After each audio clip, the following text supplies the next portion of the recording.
જય ગૌ માતા મિત્રો, ગૌવિશ્વમ પ્રાકૃતિક ફાર્મની અંદર આપનું સ્વાગત છે.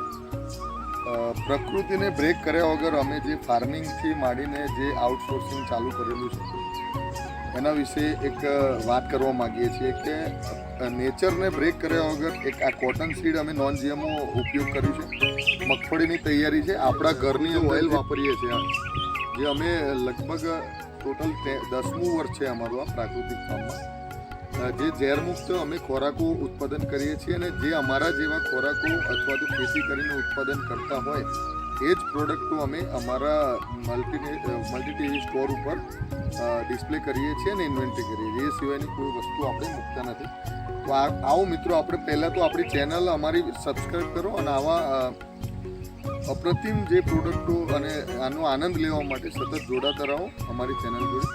તમને બતાવીએ, પહેલાં ખેતરની અંદર આપણે ખેડૂતો જે બળદ સાથે જે હળ કાઢી રહ્યા છે, લગભગ છેલ્લા 20-25 દિવસથી આપણે જોઈએ તો રાત દિવસ જાગીને આપણે જોડે કામ કરી રહ્યા છે. અને એ લોકો ઓઇલ બનતા પહેલાંની આખી પ્રોસેસ તમને બતાવીએ કે 4 મહિના સુધી સતત આ રીતે રાત્રે પણ ભૂંડ જેવી જે પ્રજાતિઓ હોય મગફળીને તોડી ના જાય, કપાસને ઉખાડી ના લે, તો એટલી બધી મહેનત થતી હોય છે મિત્રો. પછી એ પ્રોડક્ટને આપણે મગફળીને લેવા માટે પાછા બીજા 20-30 મજૂરો એક ખેતરમાં લાગી જતા હોય છે. એના નાના મોટા સાધનોનું ડીઝલ કન્ઝપ્શનથી માંડીને ઘણું બધું આપણે ગણીએ તો લેબર વર્ક બી લાગતું હોય છે. તો ખેડૂતની જે વ્યાથા છે એ પણ આપણે જોડે જોડે સમજવું જોઈએ કે જો શુદ્ધ મટીરિયલ આપણે ભવિષ્યમાં અથવા તો અત્યારે પણ આરોગવું હશે તો 10%-20% કિંમતનો કોઈ સવાલ નથી હોતો. આજે તમે 8 કલાક નોકરી કરતા હોય તો 400 રૂપિયા લેબર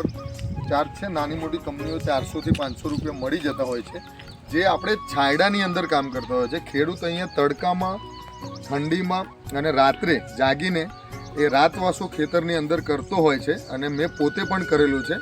એ એક્સપિરિયન્સ સાથે જણાવું છું કે એકદમ નજીવી કિંમતે આપણે અનાજ, કઠોળ, આ ઓઇલ દરેક પ્રકારની વસ્તુઓ આપણને ભોગવવા મળે છે. જે બહુ આપણે પુણ્યશાળી આત્મા હોય ત્યાં સુધી આ શુદ્ધ તેલ અને મરચું મસાલા જે કંઈ પણ આપણે કિચન કંટ્રોલમાં જે કંઈ પણ આપણે કવર કર્યું છે તો એ શુદ્ધ વસ્તુઓ આપણે પહોંચે તો સૌથી પહેલાં આપણે આ બધા ખેડૂતના આભારી છીએ. તો સાથી મિત્રો, નેચર જોડે જોડાયેલા રહેવું જોઈએ, નેચર માટે પ્રયત્નશીલ રહેવું જોઈએ. આપણે ચોમાસાની અંદર નાના મોટા ઝાડ અને એ પ્રયત્ન કરવા જોઈએ કે ઉગાડીએ, એને પાણી આપીએ અવારનવાર જેટલો પણ આપણને ટાઈમ મળે.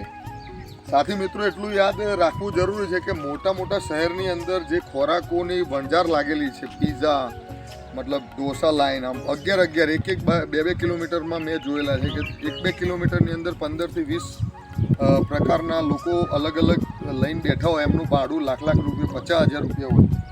300-400 રૂપિયામાં મિનિમમ એ કોસ્ટમાં એક ડીશ પડતી હોય. આજે વઘારેલો રોટલો છાશનો 150-200 રૂપિયાથી સ્ટાર્ટ થતો હોય. જ્યારે ગામડાની સંસ્કૃતિ આપણી એવી હતી કે છાશ, દૂધ અને ગોળ અથવા તો લોટ માટેની કોઈ ચાર્જ નહોતો. એ સંસ્કૃતિને ક્યાંક ને ક્યાંક આપણે ભૂલી બિલાડીનું બચ્ચું કે બિલાડી વીવાય એ ટાઈમે આપણે જે શીરો ખવડાવતા તે આપણી સંસ્કૃતિ હતી. આજે છાશ પણ લેવી હોય કે દૂધ પણ કે તે જે ફ્રીમાં આપવામાં આવતું હતું એ પણ આજે સારા એવા પૈસાથી ખરીદવું પડે છે. તો આપણે ક્યાંક ને ક્યાંક આપણી સંસ્કૃતિ, આપણે પ્રકૃતિને બ્રેક કરી છે એટલે શુદ્ધ વસ્તુઓથી વંચિત રહ્યા છીએ. અને માનવ શરીરના હેલ્થ માટે એક ફક્ત આહાર અને વિચાર બહુ શુદ્ધ હોવા જરૂરી છે, ઓર્ગેનિક હોવું જરૂરી છે. પ્રકૃતિને બ્રેક કર્યા વગરના ખોરાકો લેવાથી શરીર લાંબા ટાઈમ સુધી આપણને સાથ આપતું હોય છે. પહેલાંના જમાનામાં આપણે જોયેલું છે કે 100 વર્ષ સુધી આપણે ગરડાઓ જે હજુ પણ છે 103-5 વર્ષ સુધીના કે જેમના શરીરના પૂર્તિને આપણે અત્યારના યંગ પહોંચી નથી વળતા એમ. અને આપણા ખોરાકોના લીધે છેલ્લા 3 મહિનાની અંદર મારા ખુદના ખાસ મિત્રો જેના જોડે હું ભણી ચૂક્યો છું 11 એન્ડ 12માં, અને લગભગ બધાના જોડે આવા ફિલિંગ્સના મેસેજ પણ આવ્યા હશે. અને જોડે જોબ કરતા 30થી 40 વર્ષની ઉંમરના લોકો લગભગ આ લાસ્ટ 2-3 યરની અંદર હાર્ટ એટેકનો ભોગ બનીને મૃત્યુ પામ્યા છે. તો કંઈક ને કંઈક તો ક્યાંક તો મિસ્ટેક છે આપણા ખોરાકોમાં, આપણા ખાવામાં, આપણી જીવનશૈલીમાં.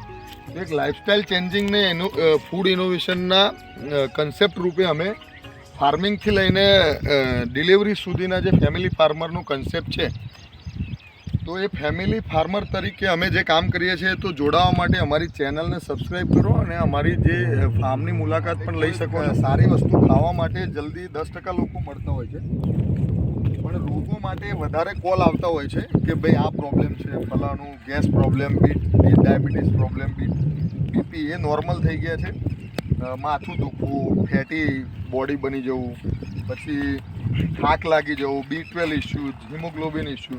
તો એવા નાના મોટા કેમ્પો થ્રુ અમે પણ ઘણા બધા ફેમિલી સુધી હેલ્પ કરી ચૂક્યા છીએ અને પ્રયત્નો અમારા ચાલુ છે.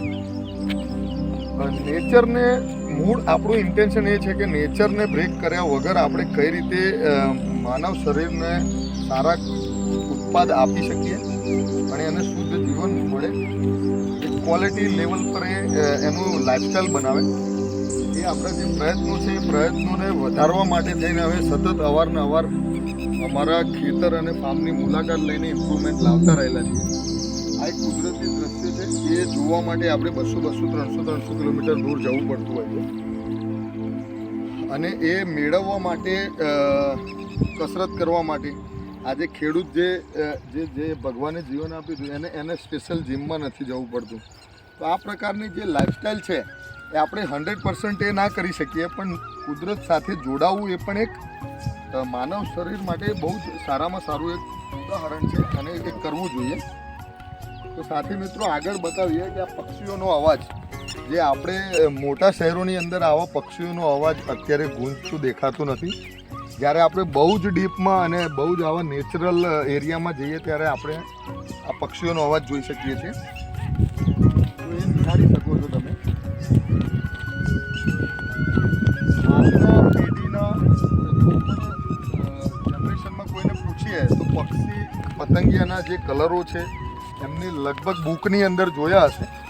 લાઈવ જોવા માટે મુશ્કેલ છે, આપણે લાઈવ નિહાળવા માટે તમને લાઈવ બતાવી રહ્યા છીએ. આ જે અવાજ છે કાબરનો છે, શક્ય હોય તો બતાવી દઈએ.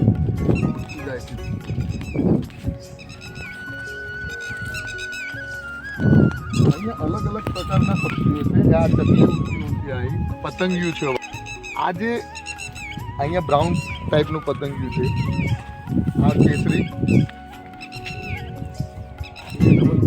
આ જે દ્રશ્ય છે એ જોવાથી પણ આપણી અંદર એક જાતની ફિલિંગ્સ આવતી હોય છે, એને માણવી પણ જરૂરી છે.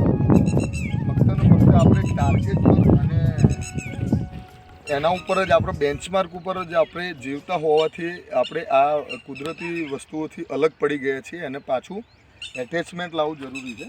એ પણ એક હેલ્થ બેનિફિટ માટેનો પ્રયોગ છે.